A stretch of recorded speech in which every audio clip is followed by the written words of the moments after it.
Uno de sus principales aciertos es haberle dado nombre a la realidad que estamos viviendo en estos momentos. De un mundo sólido de seguridades y certezas, hemos pasado a un mundo que usted llama líquido. ¿Estamos condenados a vivir de la inseguridad, de la fragilidad, de lo momentáneo, de lo transitorio? Sí, por eso hablo de liquidez, porque sustancias líquidas son aquellas que tienen dificultades para conservar su forma. Se requiere mucha presión, mucha fuerza para mantenerlas compactas, como murallas de concreto. De lo contrario, cambiarían su forma bajo la influencia de fuerzas muy disímiles. Esto es exactamente lo que está pasando con estos sistemas que supuestamente estaban establecidos muy firmemente.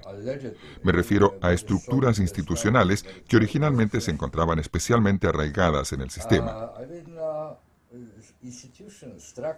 Y con el curso del tiempo resultaron ser muy fugaces, transitorias, tal como lo señala su pregunta. Cambiaron de forma inesperadamente, sin advertencia previa. El problema con la realidad líquida es que es tan difícil de pronosticar cómo se desarrollará y reaccionará a nuevas situaciones, crisis, dilemas de confianza o lo que sea. Y como sabemos tan poco sobre ello, nos sentimos impotentes. Si uno no es capaz de pronosticar cómo las cosas evolucionarán, no puede tomar medidas de precaución. Entonces no se puede defender, prepararse. Los hechos nos toman por sorpresa.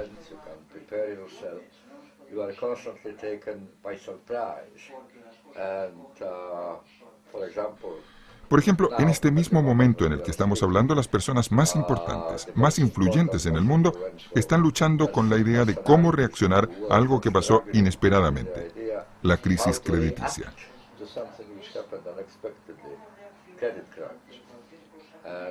Intentaron aplicar medidas muy inusuales, poco ortodoxas para arreglar la situación, pero hasta ahora nada funciona.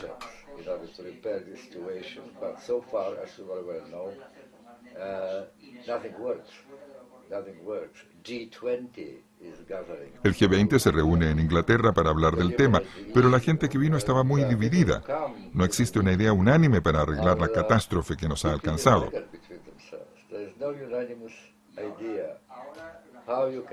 Y no solo eso, no hay ningún consenso sobre su real proyección, cuánto tiempo durará, cuál será la extensión del daño.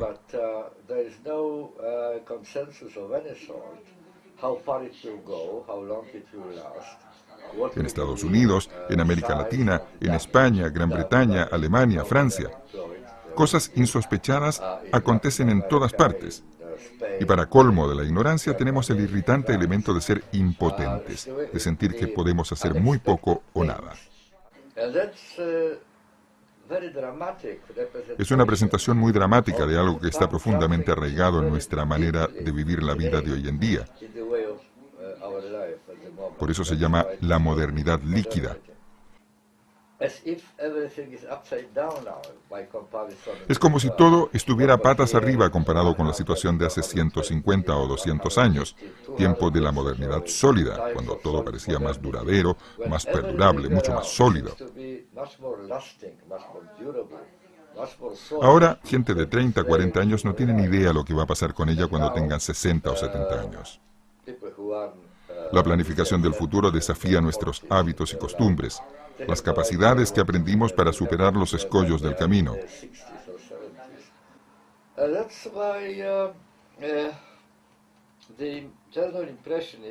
Por eso la impresión general es que día tras día, permanentemente estamos en una encrucijada.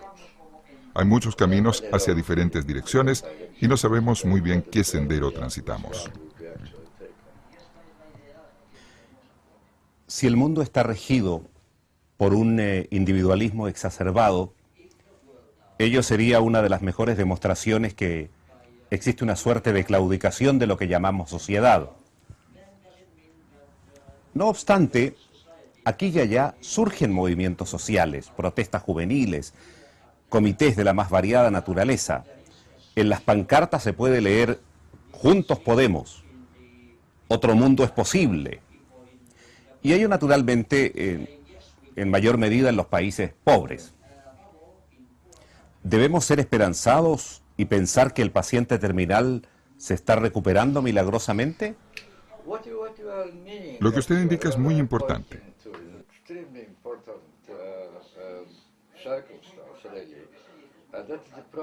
Ese es el problema de la ausencia de una instancia, de una entidad colectiva, algo que antaño llamábamos sociedad, que esté en condiciones de hacer frente a la enorme tarea que encaramos. La sociedad está siendo erosionada de dos lados simultáneamente. Hasta hace poco, el poder era mantenido al nivel de los llamados Estados-naciones. El Estado era idéntico en nuestro pensamiento y en nuestros actos a la verdadera sociedad. Allí se hacía carne la sociedad. Había un Estado y dentro de él un ente que tenía el poder de implementar su política. Ahora el poder de los Estados nacionales se ha evaporado en el espacio global.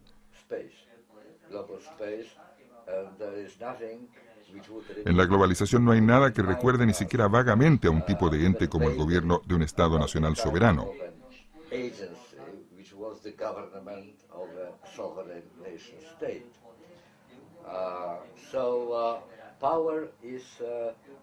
Actualmente, el poder está situado en lo que podríamos calificar de país de nadie. No hay reglas, no hay leyes globales, tribunales globales, un parlamento global, ninguna representación de la voluntad del conjunto de los seres humanos. No hay instituciones globales democráticas, nada. Así que ya este poder del Estado nacional se ha evaporado en el espacio global, aunque hasta ahora sea el único ente político que conocemos. Pero volvamos a lo que hablamos antes, de la crisis actual económica y crediticia.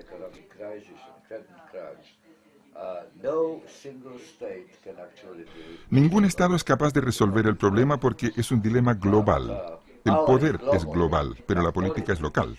Es decir, que hay una discrepancia entre los dos.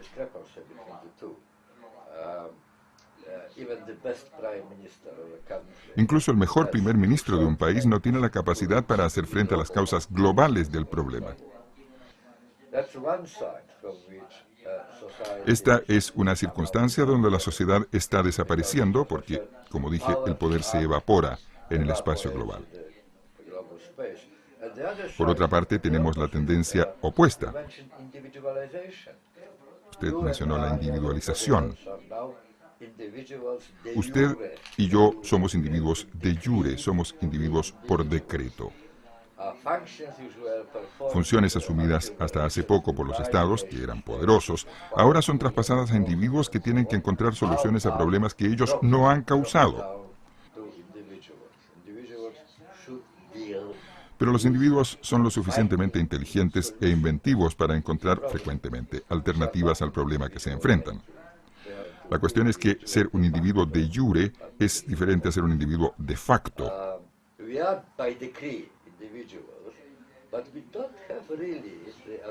Somos individuos por decreto, pero no tenemos realmente la capacidad, los recursos que nos permitirían reemplazar la colectividad, la sociedad, el Estado nacional, para hacer frente a los múltiples desafíos.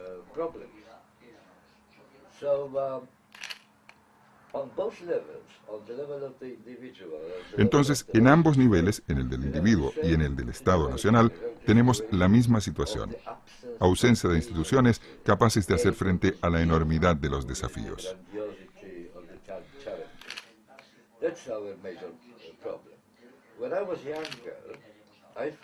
Cuando era joven pensé que la humanidad era todopoderosa.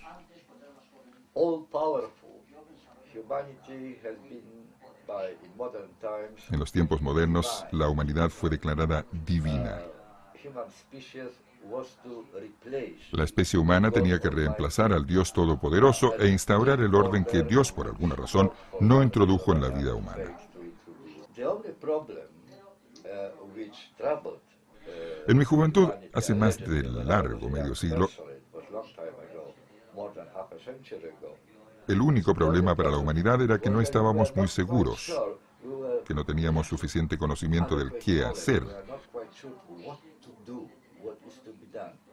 Pero estábamos convencidos que una vez que obtuviésemos el conocimiento, que la ciencia nos ofreciera resultados, tendríamos todos los instrumentos para implementar las soluciones.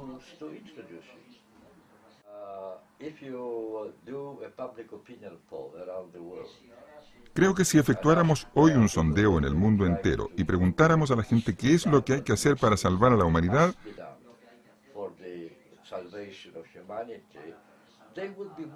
habría más o menos unanimidad en que no debería haber guerra, tampoco el calentamiento global. Debería haber una mejor relación entre la humanidad y la naturaleza.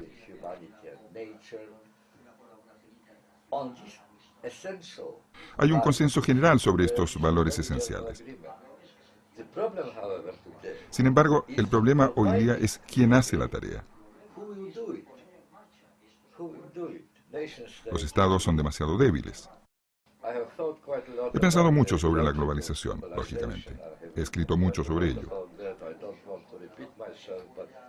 No quiero decir siempre lo mismo, pero lo repito, hasta ahora la globalización ha sido solamente negativa.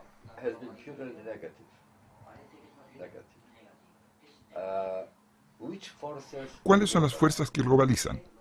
El capital, las finanzas, el comercio, la información, la criminalidad, las mafias, el narcotráfico, el tráfico de armas. Todas estas fuerzas que minaron las instituciones colectivas de acción. Todas estas fuerzas tratan con mucho desdén las soberanías locales. No reconocen las leyes nacionales. Odian las limitaciones que los códigos legales locales les imponen.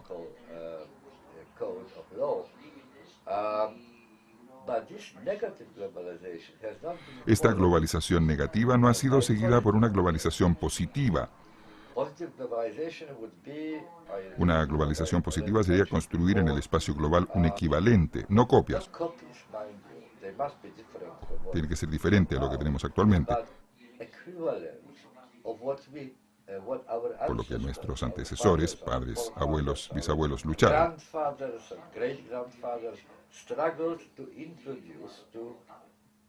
Un orden en el caos a nivel del Estado nacional.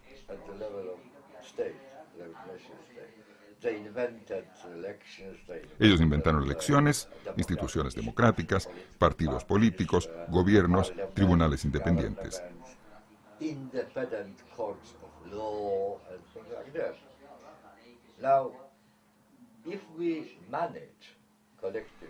Si logramos colectivamente crear equivalentes de todas estas instituciones a nivel global, solo entonces estaremos capacitados para llegar a la raíz de los actuales problemas.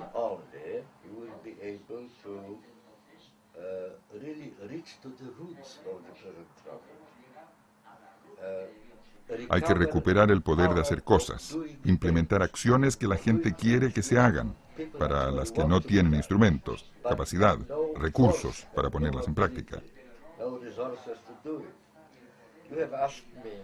Usted me preguntó cuáles son las perspectivas. Bueno, tengo que admitir que al final de mi vida soy pesimista sobre la posibilidad de encontrar atajos, soluciones rápidas para arreglar lo que costó varios cientos de años destruir. Es mucho más rápido arruinar cosas que arreglarlas. La idea de tener una suerte de acuerdo global sobre las instituciones que deberían armonizar nuestras vidas, de tener un código legal unificado que se aplique a todo el mundo, parece una utopía porque no hay instituciones que lo sustenten. Solo hay instituciones ad hoc, temporales, que han sido introducidas para intentar combatir la actual crisis crediticia. Pero no tenemos un camino claro para una posible acción consensuada colectiva a nivel de las grandes reivindicaciones. Será una travesía larga, y la gran pregunta es ¿cuántas víctimas, cuánto daño, cuántos heridos habrá hasta que realmente entremos en acción?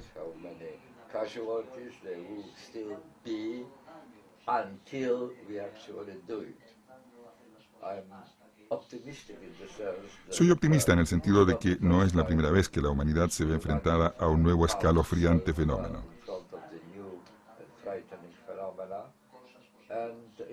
En el pasado, nuestros antecesores lograron encontrar inéditos ajustes, nuevas formas de vida, adecuadas para hacer frente al problema que encontraron.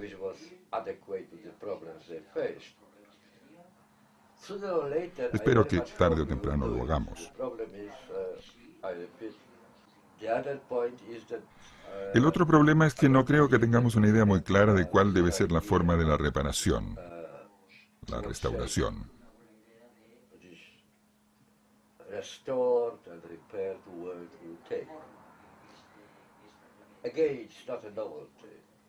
Una vez más, no es nada nuevo.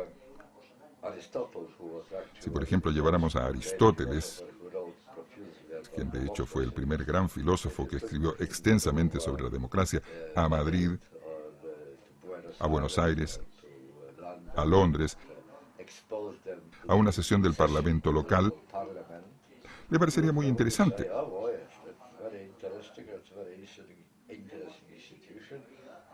Nos felicitaría por haber creado algo muy prometedor. Pero si le contáramos que eso es democracia, estaría estupefacto. Para él, la democracia era gente que se reunía en el mercado local, que debatía y al final votaba allí mismo por la resolución que una mayoría aprobaba. La idea de la democracia representativa para él era algo totalmente distinto.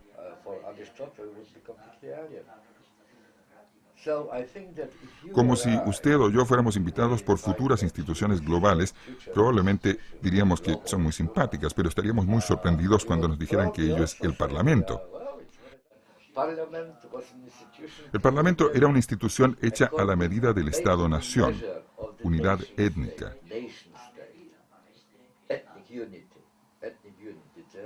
Suponiendo que todos éramos iguales, que teníamos el mismo pasado, el mismo futuro, la misma suerte, que estábamos todos en el mismo barco. Partir de esta concepción al ámbito de la humanidad en su totalidad, saltar de aquí hacia allá, todo eso es muy difícil.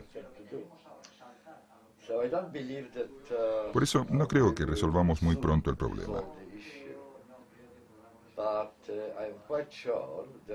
Pero estoy bastante seguro que en este siglo estaremos luchando, intentando por todos los medios, pensando, discutiendo sobre un tema.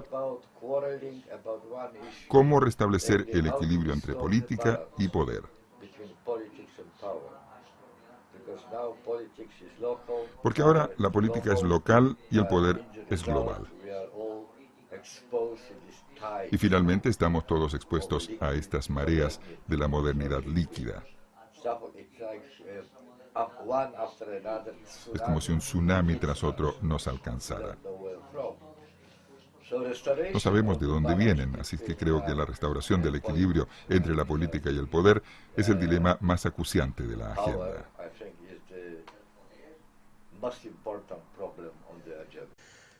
Usted sabe que, señor Bauman, que yo vengo de una emisora holandesa, de tal manera que me resulta muy importante dedicarle algunos minutos a ese análisis que usted ha hecho de un programa de televisión holandés y que lo ha presentado como una suerte de paradigma de lo que estamos viviendo actualmente. El Gran Hermano, un programa de millones de televidentes, basado fundamentalmente en una competencia destinada a la exclusión. Alguien va a ganar al final y todos los demás pierden, van a ser borrados de la existencia televisiva, y está basado pues en una guerra a vida y muerte, a coaliciones transitorias y a traiciones muy rápidas. Y el que pierde es por su propia culpa, por no haber sido lo suficientemente mentiroso o lo suficientemente espectacular para convencer a los televidentes. Si esto es un reflejo de alguna manera del mundo que vivimos, parece más lejos que nunca la posibilidad de llevar a la práctica, en mínima medida que fuera, esta combinación de la preocupación por uno y la preocupación por los otros.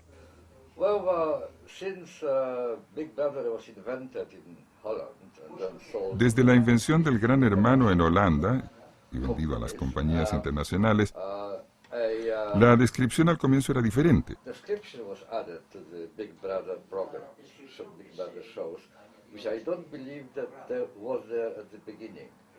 Ahora se llama reality show. Se le ha puesto un sello. Aquí, en la casa del Gran Hermano, es como en un mundo exterior. Y me temo que el número de televidentes que votan en este programa es muy superior a los que lo hacen en las elecciones nacionales.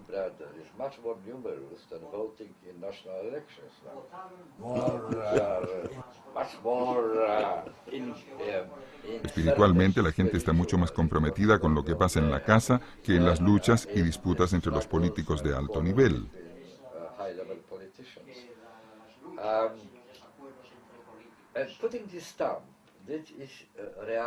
Al poner el sello, esta es la realidad de la vida humana, así está organizada la vida humana. Se confirma la impresión que la gente ya tenía.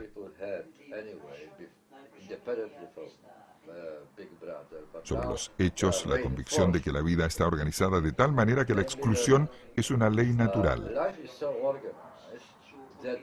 Tiene que ser así y no de otra forma.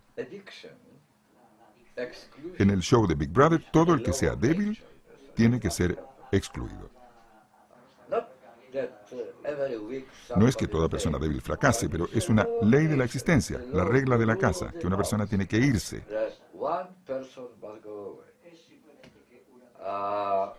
No se concibe organizar otro tipo de show televisivo con otra realidad, donde no haya ninguna necesidad de excluir a una persona cada semana.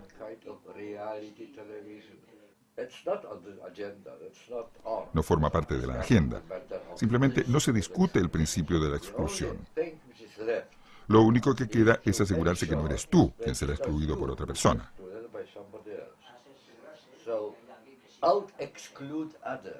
Hay que excluir a los otros para permanecer entre esas paredes.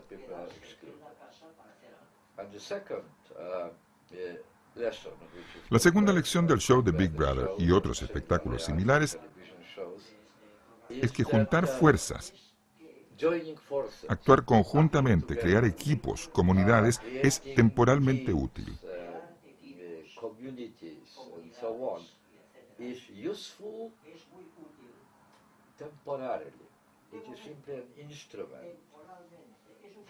Sencillamente es un instrumento para evitar ser una víctima.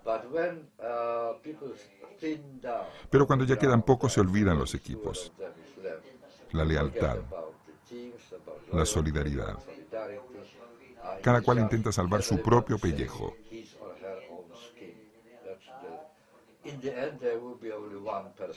Finalmente solo habrá una persona que prevalezca.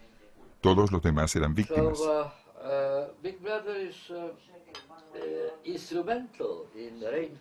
Así que Big Brother es un instrumento que fortalece esta idea de que la exclusión es inevitable.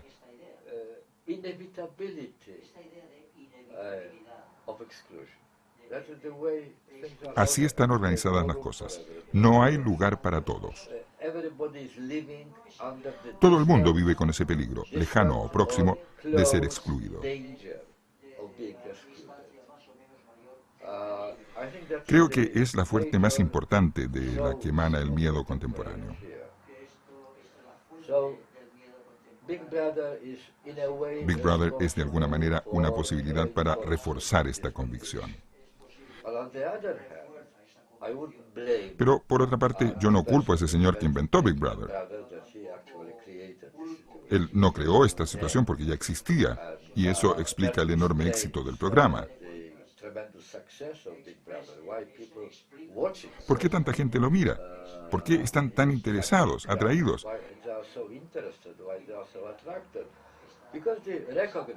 Porque en lo que pasa allí reconocen una situación representativa de su experiencia en el trabajo.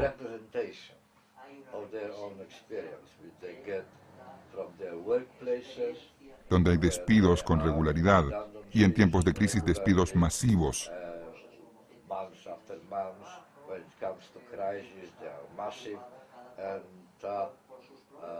En el pasado la gente reaccionaba uniendo fuerzas, resistiéndose, haciendo huelgas, luchando, levantando barricadas. Ahora la preocupación es si la actual ola de despidos no me afecta. Yo me quedo, otros se van.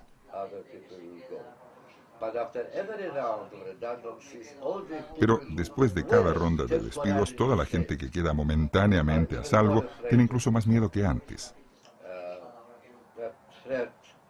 La amenaza está allí, constantemente.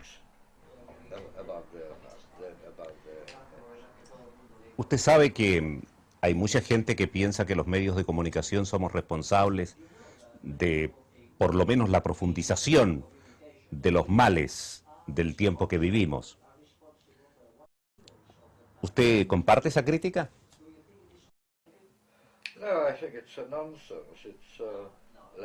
No, creo que es una tontería. Es matar al mensajero porque trae malas noticias. Una costumbre muy vieja, muy tonta.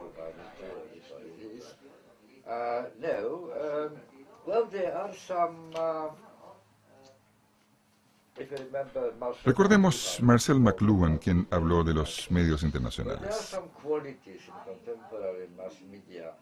Hay algunas facetas de los actuales medios de comunicación masiva, no deliberadamente, sino simplemente debido a los logros técnicos de la televisión, que lo que hacen es dar una imagen del mundo actual que es muy especial.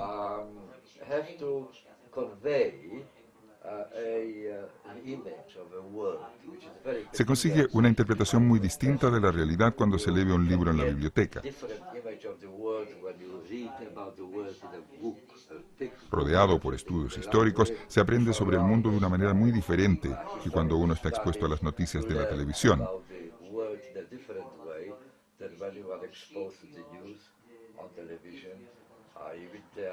Con sus soundbites en lugar de argumentos, la prisa de la gente. El oneroso tiempo en televisión.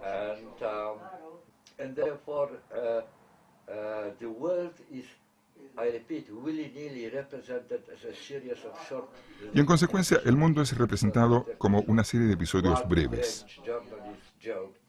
Un periodista francés dijo que si Émile Zola, quien escribió el famoso artículo J'accuse, yo acuso, un artículo muy largo, lleno de argumentos muy poderosos en el caso Dreyfus,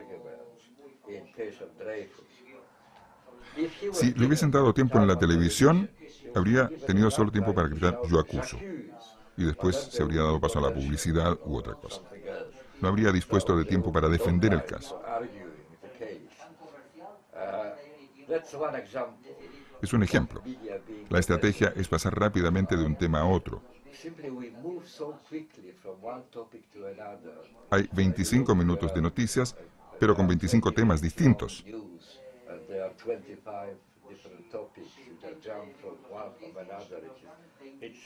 Es como un mosaico.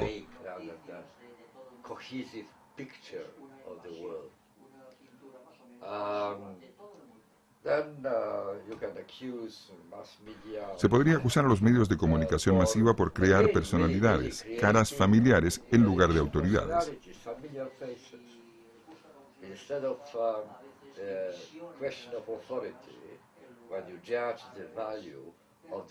En esa concepción no se ajusta el valor comunicacional de alguien por la profundidad, el peso de lo que dice.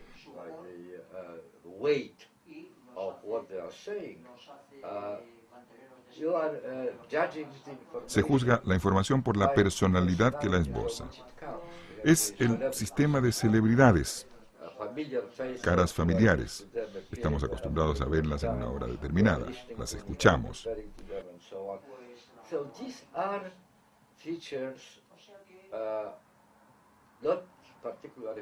Estas son facetas no especialmente agradables que están relacionadas con la naturaleza de los medios de comunicación masiva. Televisión, radio, pero también la biblioteca, los diarios, cada uno de sus medios de comunicación tienen sus particularidades. Ninguno de ellos está completamente libre de vicios. Todos tienen lados positivos y negativos. Pero sería estúpido acusarles que ellos están creando los aspectos negativos de los que nos quejamos en este mundo.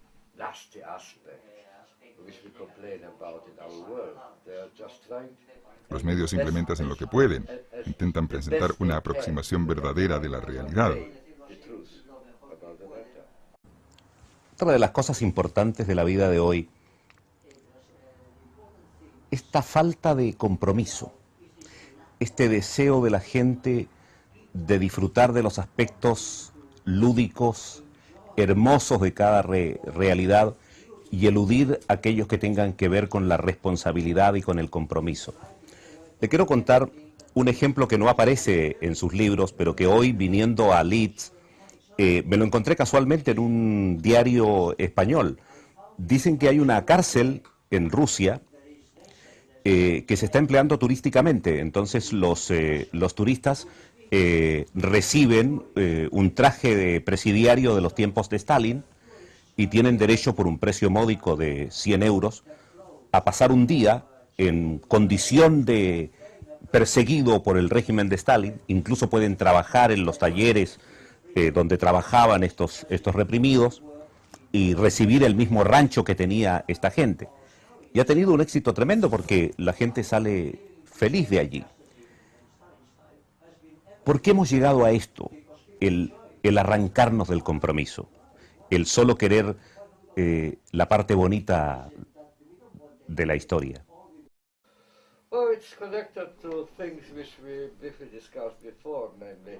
Sí, está relacionado a cosas que discutimos antes. Hay una crisis con el largo plazo. El verdadero compromiso requiere pensar a largo plazo.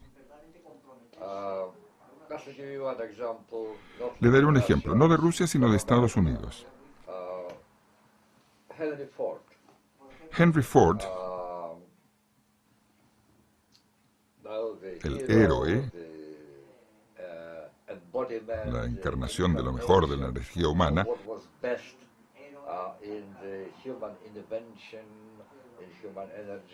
él era el Bill Gates de los antiguos tiempos.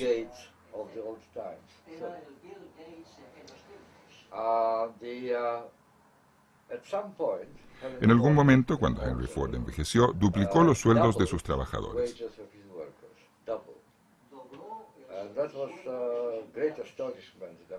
Fue una gran sorpresa en Estados Unidos porque hasta entonces el capitalismo norteamericano quería bajar los sueldos, no duplicarlos.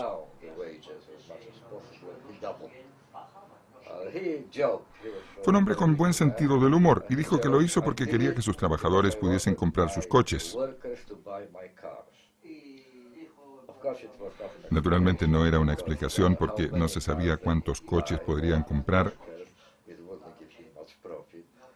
o si duplicando los salarios aumentaría el costo de producción de los coches.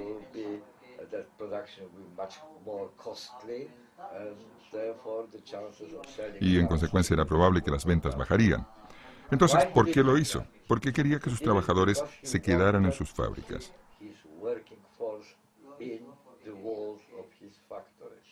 No quería perderlos por culpa de la competencia. El problema era que en aquel momento él dependía de sus trabajadores de igual medida en que sus trabajadores dependían de él.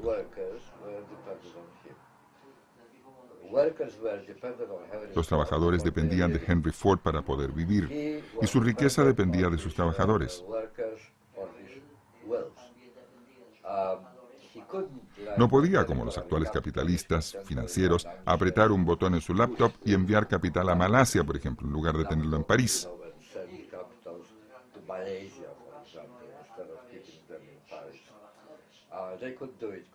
Ahora lo pueden hacer fácilmente. Ya no dependen de los asalariados.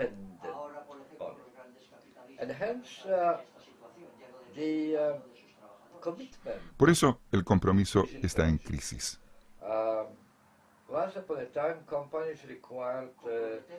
En el pasado, las empresas pedían una lealtad de por vida de sus trabajadores.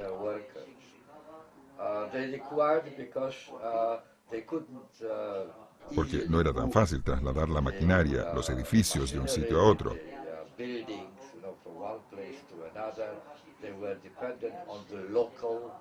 Dependían de la mano de obra local que estaba disponible en ese sitio preciso. Y por eso, una vez que estaban entrenados, disciplinados, querían mantener a sus trabajadores cuanto más tiempo posible en el mismo lugar.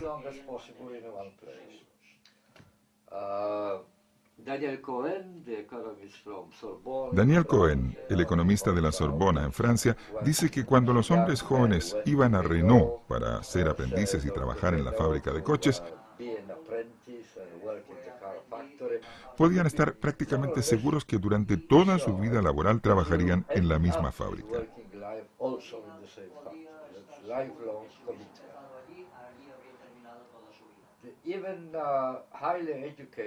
Hoy día incluso jóvenes brillantes con estudios superiores que van a trabajar en Silicon Valley en Estados Unidos. La utopía de todo joven ambicioso reciben enormes sueldos, pero no tienen idea qué pasará con ellos en 2 o 3 meses.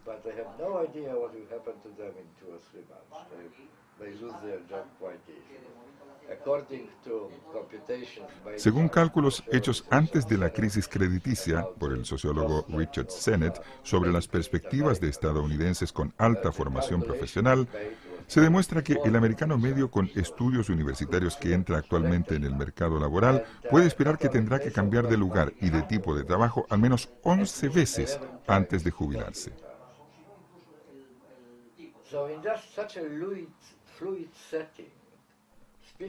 En un entorno tan fluido, hablar de compromiso a largo plazo no parece natural.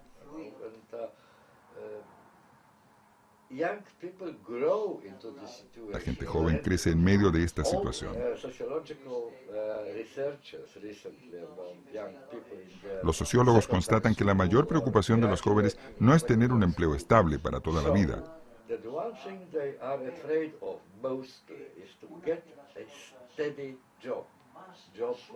No lo quieren, ansían experimentar, no quieren dejar de lado ninguna posibilidad.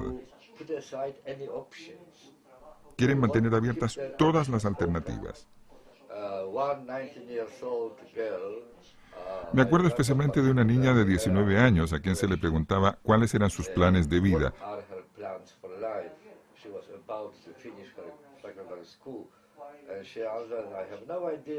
Dijo que no tenía ni idea, que deseaba una vida interesante, rica en experiencias, aventuras, etc.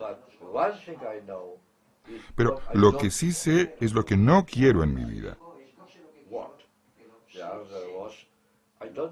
No quiero ser como mi padre. Hace 25 años, él empezó a dar clases y sigue siendo profesor. ¡Qué aburrido! El padre era el antihéroe, precisamente la vida que ella no quería. Y no es una excepción. La mayoría de la gente joven está entrenada de tal manera que esperan una vida llena de cambios, de nuevas vivencias. No sé cuál es la gallina y cuál el huevo, qué fue primero. No sé si la expectativa de la gente joven creó el mundo líquido o si el mundo líquido creó esta expectativa. No me parece que sea posible responder esa pregunta. Pero hay una suerte de coordinación, resonancia entre las cosas líquidas que finalmente desemboca en lo que usted señaló, la crisis del compromiso.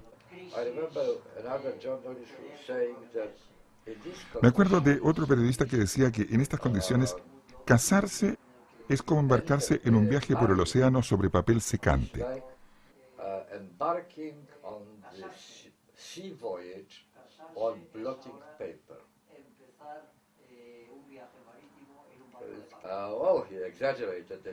Estaba exagerando, pero solo un poco.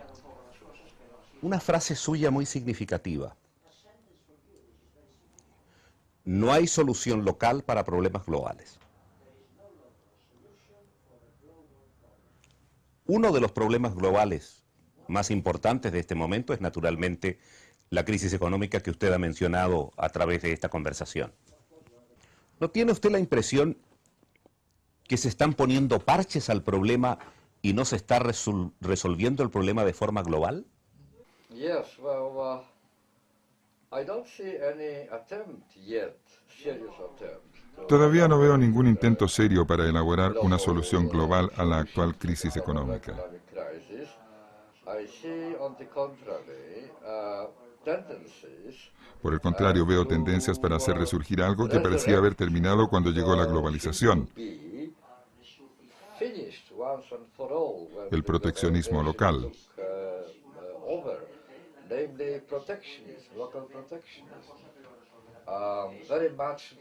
Las tácticas del gran hermano. Que los vecinos sufran. ¿Por qué hemos de sufrir nosotros?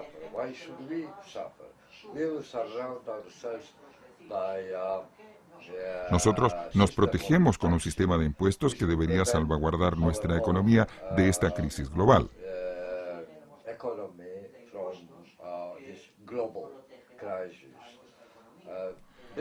Recientemente, el primer ministro británico Gordon Brown dijo algo que no escuché en años. Puestos de trabajo británicos para los trabajadores británicos. Esa es la consigna.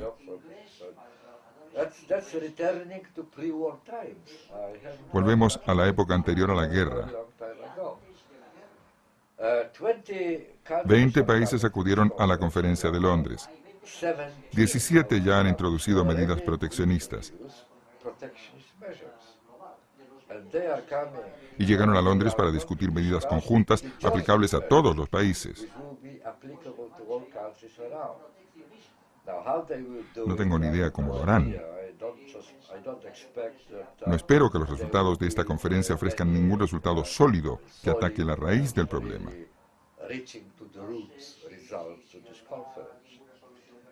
Atacar la raíz, eso es lo más importante. ¿Cuál es la reacción común a la crisis? Invertir enormes sumas de dinero. Hasta la crisis crediticia no había oído a ningún político utilizar la palabra trillón.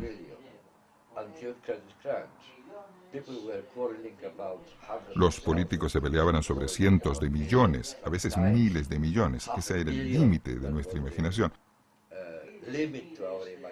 Pero nadie habló de billones de dólares, 2 billones de dólares. No sé de dónde viene el dinero, pero incluso si lo tuviesen, invertirlo en los bancos significa restablecer la normalidad de esas instituciones.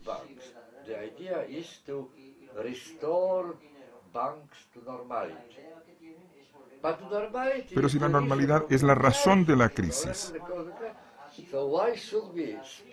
¿por qué deberían gastar billones de dólares para volver a esa terrible normalidad que precisamente ha creado el caos?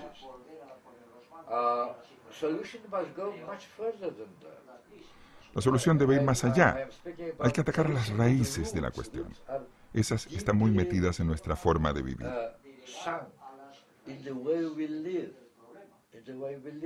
Necesitamos una suerte de revolución cultural. Nos han educado con la idea de disfrute ahora, pague después.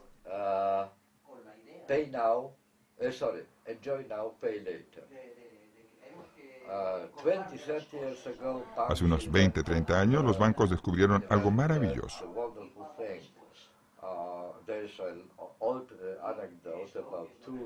Hay una anécdota sobre eso. 2 representantes de 2 fábricas de zapatos viajaron a África.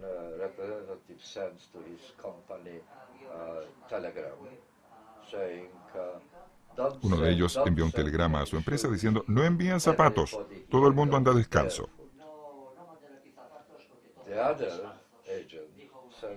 El otro representante envió un telegrama diciendo: envíen inmediatamente 200 millones de pares de zapatos, todo el mundo anda descalzo.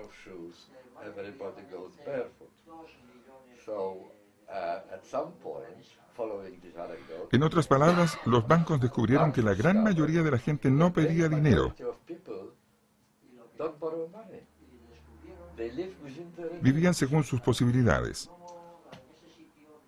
Un escándalo. ¿Por qué no convertirlos en deudores? attract them to living on credit. ¿Por qué no convencerlos de vivir endeudados? 30 years ago, when credit cards were Hace 30 años, cuando se introdujeron las tarjetas de crédito, la consigna era "Take the waiting out of wanting". No espere si desea algo. and that was the most revolutionary statement in Fue la declaración más revolucionaria de toda la historia moderna. One of the creators of modern science, social science, pointed out that Max Weber, uno de los fundadores de la sociología moderna, dijo que la actual sociedad capitalista está basada en la ética protestante, of the influence of Protestant ethics, and Protestant ethics que consiste en la postergación de esa invitación. No espere si desea algo. of delay of gratification. Don't gratify your desires No satisfagas tus now. deseos ahora. Espera, trabaja duro, ahorra dinero. Put aside money, save money. When I was a child, the culture was the culture of saving. Cuando era niño había una cultura de ahorro, no de tarjetas de crédito. And the principle of moral Y el principio elemental de una vida decente era hacerlo dentro de tus posibilidades. now, Ahora las tarjetas de crédito crean posibilidades.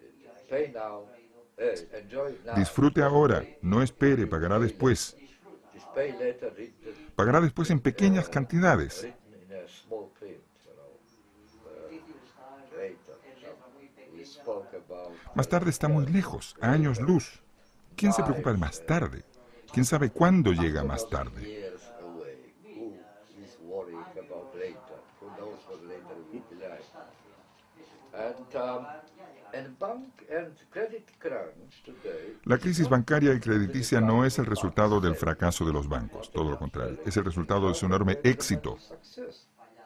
They succeeded in Lograron transformar la mayoría de la humanidad en prestatarios. into borrowers, into debtors, into people living in credit. The old money lenders, the Los antiguos usureros eran muy crueles. They lend people money, but they want Te prestaban dinero, pero querían que se devolviera oportunamente, incluidos los intereses. if you didn't do it, Si no pagabas a tiempo, enviaban unos mafiosos que te daban una paliza. beat you, and if you Y si no podías pagar, te able to mataban. repay, they will kill you. The contemporary money lenders don't Los want usureros modernos no quieren que devuelvas el dinero, porque si lo devuelves, ellos ya no reciben intereses y ya no tienen ingresos. you don't pay any interest and there is no income, there is no profit. They want to stay in there. Quieren que sigas endeudado. Can't repay Y si no puedes devolver el dinero a tiempo, te dirán que te dan otro préstamo. another loan.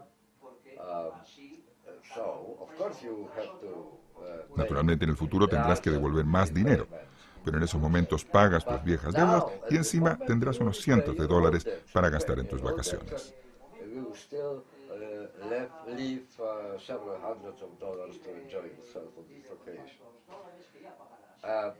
What our banking system Nuestro sistema bancario ha transformado la deuda en una fuente permanente de ingresos. debt into a permanent source of income. La idea era muy sencilla, como con esas hipotecas basura en Estados Unidos. Sub mortgages in America. We will give Prestamos money dinero to para buy comprar houses casas a gente que no puede permitirse comprarse una porque son pobres. because they are very poor. They are unable to repay the No pueden devolver la deuda. But we will give them money to buy houses. Pero, If ¿quién they les da el all dinero go para to comprar the las casas? estate market, to the housing market, then Si they todos will van al make mercado money inmobiliario, houses, la demanda de and casas aumentará y el precio subirá. go up. In spite of the fact that they are A pesar de que sean insolventes, que no pueden pagar la deuda, el precio creciente de las casas servirá de garante. growing price of their house will serve as a collateral. For some point, for some time, for 20 years it worked. This last 20 years. Durante 20 años funcionó. Really it worked because so many new people appeared. Funcionó de verdad porque aparecieron tantas nuevas personas en el mercado inmobiliario que los precios subieron durante 20 años. House prices for 20 years up and up and up and up. And somehow De alguna manera, este sistema, basado en un fundamento muy frágil, sobrevivió. foundations survive. But now all people La gente que tenía suficiente dinero compraba casas, pero también mucha que no lo tenía compraba y se veía obligada, presionada por los bancos, a pedir dinero.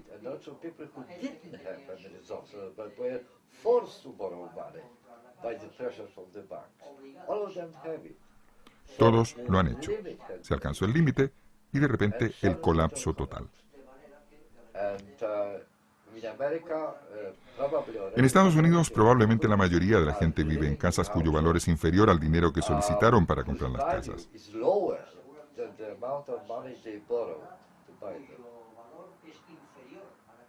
Esto se llama patrimonio negativo, es un concepto nuevo. Su deuda es más grande que el valor de la casa. Incluso si son expulsados de sus inmuebles, no podrían pagar la deuda con el banco con el dinero que reciben.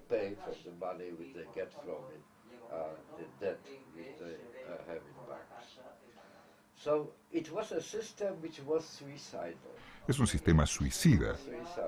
Utilizo la metáfora de la serpiente que se come su propia cola.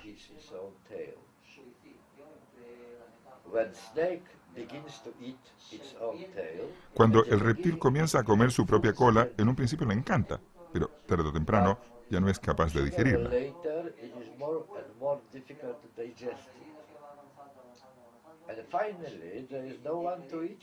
Y finalmente ya ni es capaz de comerla. Eso es exactamente lo que está pasando con el sistema bancario y el de tarjetas de crédito.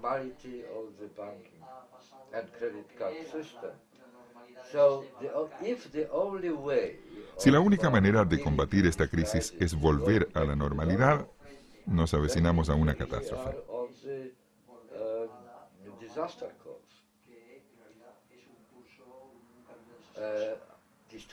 Estos últimos 20, 30 años que hemos vivido de préstamos han creado una generación que está entrenada para vivir endeudada.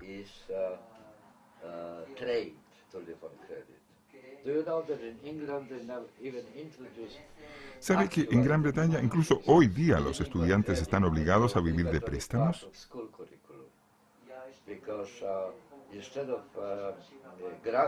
En lugar de becas, se le proporciona créditos a los alumnos de la enseñanza superior. Se supone que los devuelvan después de finalizar los estudios. Esto significa que están obligados durante sus estudios a vivir endeudados.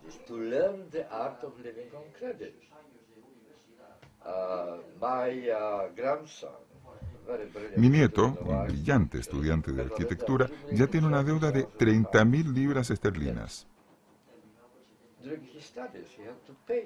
Él estudió y tiene que pagarla. Y le han dado un crédito muy económico. Pero cuando sea arquitecto tiene que empezar a pagar esas 30.000 libras.